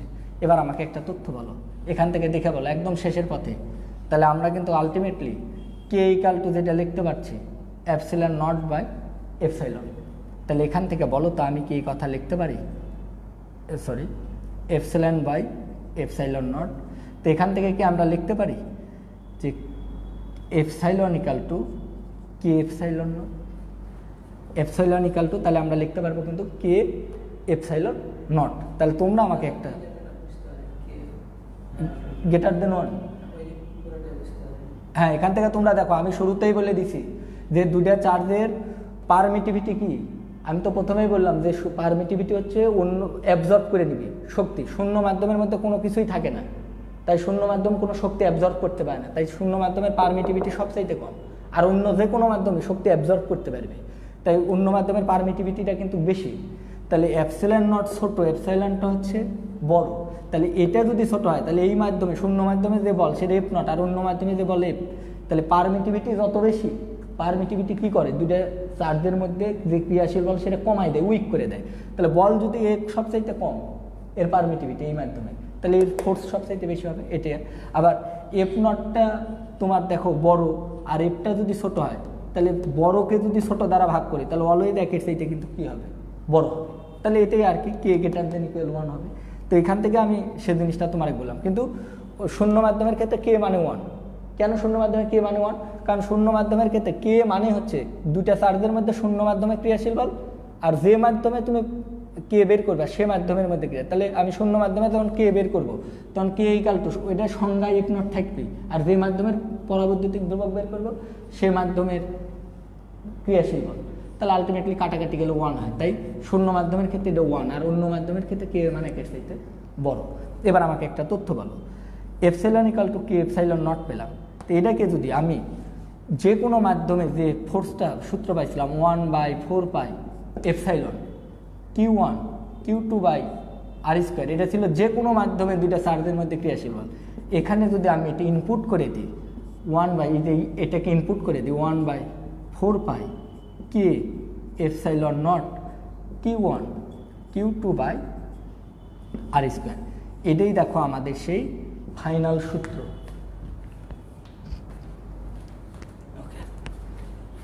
এটাই আমাদের দেখো সেই ফাইনাল সূত্র, এটাই কুলম্বের সূত্রের সাধারণ রূপ। কেন সাধারণ রূপ সেটাও তোমরা একটু দেখবা, ভালো করে বোঝার চেষ্টা করবা। দেখো বেসিক ক্লাস একটু এরকম হবে, অঙ্ক করাইতে গেলে ঝামেলা, কিন্তু এই বেসিক ক্লাসে ঘাটতি থাকলে আমার এই টপিকগুলো এই চ্যাপ্টারের প্রতিটা জায়গায় কাজে লিখবে।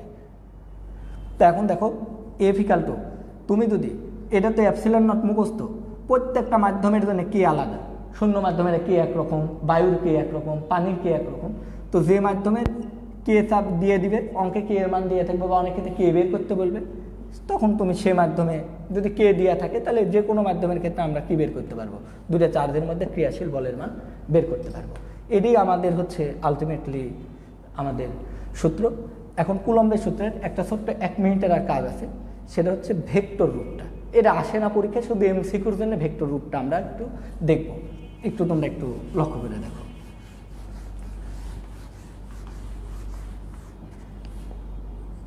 এটা আমাদের ছিল 1 চার্জ, এটা ছিল আমাদের 2 চার্জ। এখন এই 1 চার্জটার উপর যে বলটা প্রয়োগ করছিল তার নাম ছিল F21, এর উপর যে বল প্রয়োগ করছিল সেটার নাম ছিল F12, আর এদের সেন্টার টু যে সেন্টার, এদের সংযোগ রেখা সেন্টার টু সেন্টার যে ডিস্টেন্সটা ছিল এটা ছিল R। ট্রাই টু আন্ডারস্ট্যান্ড, ভালোভাবে বোঝার চেষ্টা করবে। এখন দেখো এটাকে অনেকভাবেই করা যায়, বুঝছো? একটু আমি সিম্পল কনসেপ্টে করতেছি।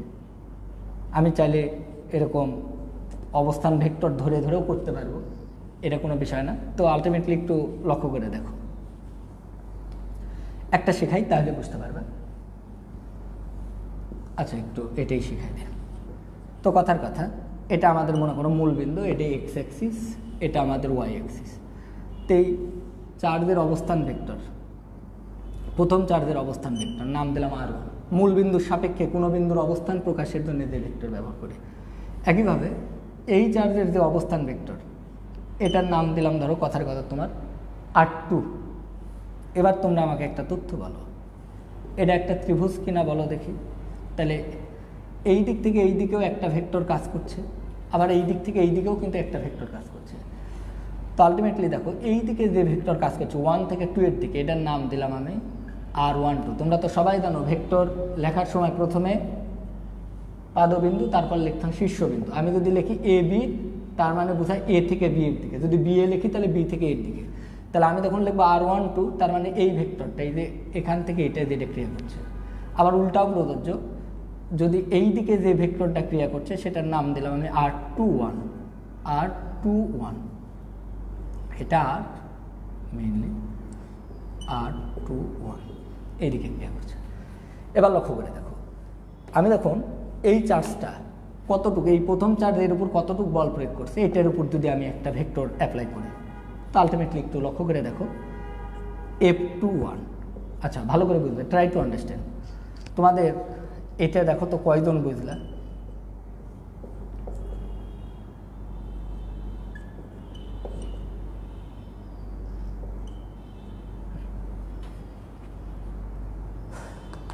আমি জানি না এটা কয়জন বুঝছো। এবার তোমার একটু কাহিনী বলি, তাহলে বুঝতে পারবা। তোমাদের সবার স্মরণ আছে, আমি তোমাদেরকে একটা জিনিস পড়াইছিলাম, সেটা হচ্ছে একক ভেক্টর। যদি কোনো ভেক্টরকে তার মান দ্বারা যদি ভাগ করা হয়, তখন আমরা ওইটাকে কি বলি? একক ভেক্টর। তো কাহিনী শুনো, একক ভেক্টর দ্বারা দিক বোঝায়। তো দেখো আমরা একটা জিনিস একটু লক্ষ্য করে দেখো, এই কালটু এরকম অবশ্যই লেখা যায়। তো এটা তো ভেক্টর, ভেক্টরে মেইনলি দুইটা জিনিস থাকে, একটা মান আর একটা হচ্ছে দিক। এটা হচ্ছে এ ভেক্টরের মান আর এটা হচ্ছে এ ভেক্টরের দিক। তার মানে একক ভেক্টর দ্বারা কিন্তু আলটিমেটলি দিক বোঝায়। তাহলে দেখো আমি এই ফোর্সের এর উপর কত বল প্রয়োগ করছে, এর যদি মান জানি, এখন যদি এই বরাবর, যদি ওই রেখা বরাবর যদি একক ভেক্টরটা জানি, তাহলেই কিন্তু আমাদের কাহিনী খতম। তো আলটিমেটলি দেখো আমি সেটাই দিয়েছি। তো এই বরাবর যে ভেক্টরটা ক্রিয়া করছে, এই বরাবর যে ভেক্টরটা ক্রিয়া করছে তার নাম হচ্ছে R12। সরি, ওই ভেক্টরটা এই বরাবর যে ভেক্টর ক্রিয়া করছে তার নাম হচ্ছে R12। তাহলে এই R12 ভেক্টরটাকে যদি আমি F21 এর এই বরাবর এই ভেক্টরের যদি একক ভেক্টর, তাহলে এর একক ভেক্টরের দিক এই দিক, আবার F21 এর দিকটা এই দিক। তার মানে এর দিক আর এর দিক কিন্তু সেম, দুইটা রেখা, এইটাও যে দিক এটাও কিন্তু সেই দিক, একই দিকে ক্রিয়া করছে। এবার তাহলে একটু লক্ষ্য করে দেখো, আমাদের কাহিনী শেষের পথে। F21 এদের মধ্যে যে বল ক্রিয়া করছে এই দুইটা চার্জের মধ্যে, তার মান আমরা অলরেডি আগেই বের করে ফেলছি, 1/4 পাই কে এপসাইলন নট। আমি জানি না এর মাঝে কী মাধ্যম আছে, তাই এখানে কে ব্যবহার করছি, কে এপসাইলন Q1 Q2 R², এদের মধ্যবর্তী দূরত্বের মান ডট। এবার দেখো R21 দ্বারা বোঝাইছে, R12 দ্বারা বোঝাইছে এই বরাবর একক ভেক্টর। তাহলে এই বরাবর ভেক্টর কিন্তু R12। তো একে যদি এর কি দ্বারা ভাগ করে দিই বলো দেখি, মান দ্বারা। এখন বলো তো R12 তোমরাই বলো, এটা এবি ভেক্টর, এটা আবার হচ্ছে বিএ ভেক্টর। এবির মানও যে কথা, বি এর মানও কি কথা, কারণ দৈর্ঘ্যই রশ্মির দৈর্ঘ্যই ভেক্টরের মান বোঝায়। তাহলে বলো তো এর দৈর্ঘ্য যা R12 দৈর্ঘ্য যা R21 এর দৈর্ঘ্য তাই। তার মানে এই R12 এর মান দ্বারা ভাগ করাও যে কথা, আমি R12 এর পরিবর্তে আমি যদি শুধু কি লিখে দিই, আর লিখে দিই, কোনো সমস্যা নেই, কারণ R12 এর মানও যে কথা আরও এক কথা। এবার ফাইনালি আমি যদি এটাকে লিখি F21, তাহলে এখানে হয়ে যাবে 1/4 পাই কে এপসাইলন নট, দেখো Q1 Q2 আর আর গুণ করলে R3 F12। এটাই প্রথম বলের জন্য, ওই যে ফোর্স অন 2 ডিউ টু 1 বা দ্বিতীয় বলের উপর প্রযুক্ত বল, দ্বিতীয় বলের উপর প্রযুক্ত বল প্রথম বলের কারণে, এটা আমরা বের করলাম। অন দ্য সেম প্রসিডিউর তোমরা, আর ওটা আমি দেখাবো না, এর হ্যাঁ এর অনুকরণে যদি আমরা এটা বলি F12, তোমরা বলতে হবে, এটা তোমারই বলতে হবে, আমি মুখস্থ লিখবো। আবার বলছি ভালো করে শোনো, এগুলো কথা আগে বোঝাচ্ছিব। ফোর্স অন 1 প্রথম বলের উপর প্রযুক্ত বল, ফোর্স অন 1 ডিউ টু 2 দ্বিতীয় বলের কারণে। তো এটা বের করার সময় তাহলে সূত্র হয়ে যাবে 1/4 pi K epsilon not Q1 Q2 R3। এই যে এর অনুকরণে লিখছি Q1 Q2 R3। বলো তো যখন 2-1 ব্যবহার করেছি, এই ফোর্স 2-1 এর দিক কিন্তু 1 থেকে 2 এর দিকে, তাই R12 ব্যবহার করছি। কিন্তু এই ফোর্স অন 1-2 অর্থাৎ 1 নং চার্জের উপর বলের দিক কিন্তু 2 থেকে 1 এর দিকে, এই দিকে, এই বিকর্ষণের ক্ষেত্রে। তাইলে আলটিমেটলি আমি কিন্তু এই ক্ষেত্রে ব্যবহার করতে পারবো, এখানে 1-2 থাকলে আমরা কিন্তু এখানে ব্যবহার করতে পারবো 2-1, কারণ বলটা এইদিকে কাজ করছে। তো এগুলোকে আমরা ইন জেনারেলি, বুঝছো, এই R12 2-1 এগুলো না লিখে একবারে আমি যদি F = লিখি ভেক্টর রূপে দুইটা চার্জের মধ্যে ক্রিয়াশীল বল, তো এটাকে সচরাচর এইভাবে লেখা হয় 1/4 কে এপসিলন নট। এখন এই 1-2 না 2-1 কোন বলের উপর এগুলো আমরা জানি না, যে কোনো অ্যানি কাইন্ড অফ ক্ষেত্রে এটাকে লেখা হয় Q1 Q2 R3 R। আর কি, আর হচ্ছে একটা ভেক্টর, এদের সংযোগ রেখা বরাবর, চার্জের সংযোগ রেখা বরাবর ভেক্টর। এটাই হচ্ছে আমাদের কুলম্বের সূত্র, ফাইনালি ভেক্টর রূপ। কেন লিখলাম আমি আবারও বলছি, R12 দ্বারা বোঝাচ্ছে 2-1 দ্বারা বোঝাচ্ছে এর উপর বল, 1-2 দ্বারা বোঝাচ্ছে ওর উপর, কিন্তু এটা হচ্ছে ওভারঅল যে কোনো চার্জের উপর ক্রিয়াশীল বলকে আমরা এই R12 লিখিনি, 2-1ও লিখিনি, এখানে আর দ্বারা প্রকাশ করছি। ভাই এটা মুখস্থ, এই সূত্রটা খালি তোমরা মুখস্থ রেখো। কুলম্বের সূত্রে ভেক্টর রূপ বললে 1/4 pi K epsilon not Q1 Q2 R² না হয় R3 হবে, তার সাথে একটা আর ভেক্টর আকারে থাকবে। এটা হচ্ছে আমরা কুলম্বের সূত্রে ভেক্টর। এবার চলো আমরা 5 মিনিটের একটা ব্রেক দিব, দিয়ে তোমরা একটু আসবে। এরপরের ক্লাস তোমাদের ভালো লাগবে, এরপরের ক্লাস তোমাদের মতো হবে, কেন আমরা এরপরে ম্যাথমেটিক্যাল ক্লাস করবো, বুঝছো, নিউমেরিক্যাল ক্লাস করবো। কিন্তু এগুলো আমরা আলটিমেটলি থিওরি নিয়ে কথা, একটা মিনিট খালি একটু তোমাদের বলে দিই। লিমিটেশন অফ কুলম্বস ল, এটা খাতা কলম নাও, এটা খুব ইম্পর্টেন্ট। কুলম্বের সূত্র জানলে কিন্তু যেটা জানা সবচেয়ে জরুরি, কুলম্বের সূত্রের সীমাবদ্ধতা। আচ্ছা, আমি চেষ্টা করতেছি এরপর থেকে যত পারি বাংলা ভাষা ব্যবহার করব, ঠিক আছে? ওগুলো পর্যন্ত আমাদের একটু ঝামেলা ছিল। ওকে, কুলম্বের সূত্রের সীমাবদ্ধতা, লিমিটেশন অফ কুলম্বস ল, এটা শোনো, ভালো করে শোনো। এটা না জানলে কিন্তু অঙ্ক হবে না, কিন্তু অনেক অঙ্ক পারবে না, অনেকে এগুলো ছোটোখাটো জিনিস পারবে না, ভুল করবে। প্রথম, এটি কেবলমাত্র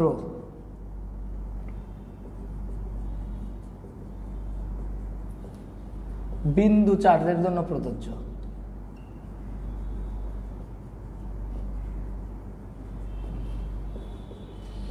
এটি কেবলমাত্র বিন্দু চার্জের জন্য প্রযোজ্য। তাহলে বিন্দু চার্জ ছাড়াও কি চার্জ আছে? চার্জ আছে। এটা একটা ধরো পরিবাহী পাত, এতে চার্জ দিলে আমি আগেই বলেছি চার্জ পরিবাহীর পৃষ্ঠে ছড়িয়ে পড়ে, এটা মনে রাখবে। কোনো পরিবাহীতে চার্জ দিলে চার্জ পরিবাহীর পৃষ্ঠে ছড়িয়ে পড়ে, ভিতরে না, পৃষ্ঠে। এবার দেখো, এই ধরনের চার্জকে আমরা বলি ডিস্ট্রিবিউটেড চার্জ, বন্টিত চার্জ, এক্সটেন্ডেড চার্জ। কিন্তু এক্সটেন্ডেড অথবা ডিস্ট্রিবিউটেড। বাংলা করলে দ্বারা আমি বাংলাও লিখে দিলাম, বন্টিত চার্জের ক্ষেত্রে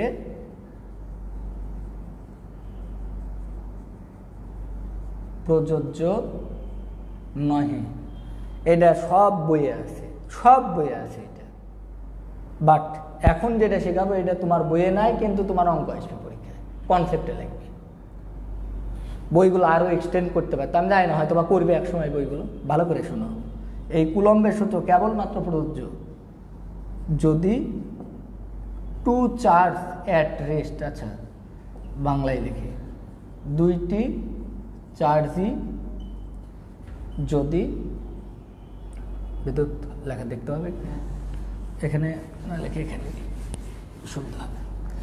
2 নাম্বার যেটা, যদি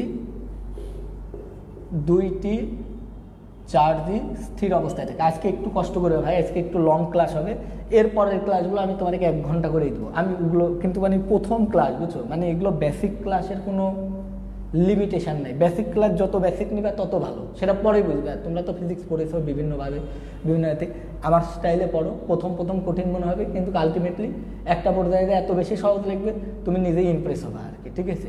তো চলে আসো, দুটি চার্জই স্থির থাকতে হবে, তখনই কেবলমাত্র আমরা কুলম্বের সূত্র প্রয়োগ করতে পারবো। যদি দুটি চার্জই স্থির হতে হবে, কিন্তু দুটি চার্জই স্থির, কুলম্বের সূত্র অ্যালাউ। যদি যদি তৈরি বাদ দুটি চার্জই গতিশীল, মোশন। ভালো করে শোনো, এটা ভালো করে শুনবে, পারলে বন্ধু বান্ধবের একটু কোশ্চেন করে দিও আর কি। দুটি চার্জই গতিশীল, কুলম্বের সূত্রে অ্যালাউ নয়। যতই বিন্দু চার্জ হোক, পয়েন্ট চার্জ তো হইতেই হবে, পয়েন্ট চার্জ স্থির, তবে অ্যালাউ। এবার একটা কথা তো ভাই, মাথায় কি আসে? এবার দেখো, এবার একটা কোশ্চেন করি ভাই। কি কোশ্চেন? অনেকের মাথায় চলে আসছে, এখানে অনেক ভালো ছেলে পেলে আসে, যদি একটি চার্জ স্থির কিন্তু অন্যটি গতিশীল, তাহলে কি প্রযোজ্য হবে কি হবে না?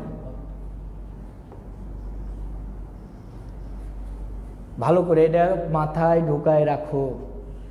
দুটাই স্থির অথবা একটা স্থির একটা গতিশীল, তাহলে কুলম্বের সূত্র, কিন্তু দুইটা গতিশীল হলে হবে না। আমি অলরেডি এই সূত্রের উপর একটা অঙ্ক তোমারে ইউটিউবে ছেড়ে দিয়েছিলাম। আমি জানি না কয়জন বুঝেছে, অঙ্ক বুঝেছে, কিন্তু কনসেপ্ট কয়জন বুঝেছে এটা আমি জানি না। তাহলে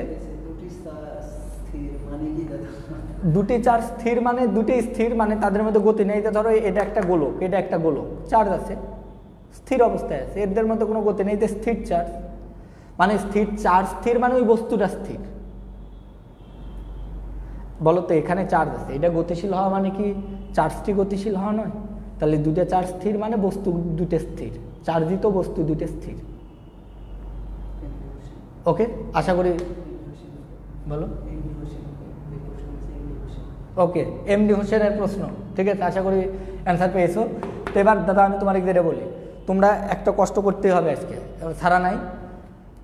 10 মিনিট তোমরা সবাই ক্লাসটা ইম্পর্টেন্ট লেকচারগুলো নোট করো, কোনটা বুঝতে পারো নি একটু কমেন্ট করো। আমি 5 মিনিট খালি একটু পাল্টাটি খাই, একটু রেস্ট নিয়ে আবার শুরু করবো। তোমাকে আমি এমন কিছু ম্যাথ শেখাবো, আমি তোমাকে বলেছি এই ম্যাথগুলো তোমরা, এগুলো ম্যাথ সব বইয়ে অ্যাভেলেবল পাবা না, বাট এই ম্যাথগুলো তোমাদের পরীক্ষায়, বিভিন্ন কম্পিটিশান পরীক্ষায় এগুলো কাজে লাগবে, বুঝতে পারছো? আর দেখো, আমি তো অনেক দিন পর পড়ানো শুরু করলাম, হয়তো 2-3 ক্লাস নিলে সেই যে ফ্লো, সেগুলো আশা করি আমি তোমাদেরকে আবার দিতে পারবো, সে আগের মতো ভাবে দিতে পারবো। কত পেয়েছো?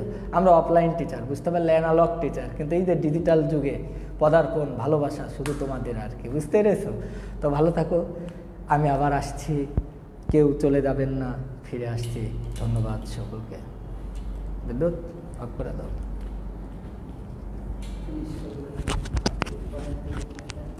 একটু রাখো, কমেন্ট করো।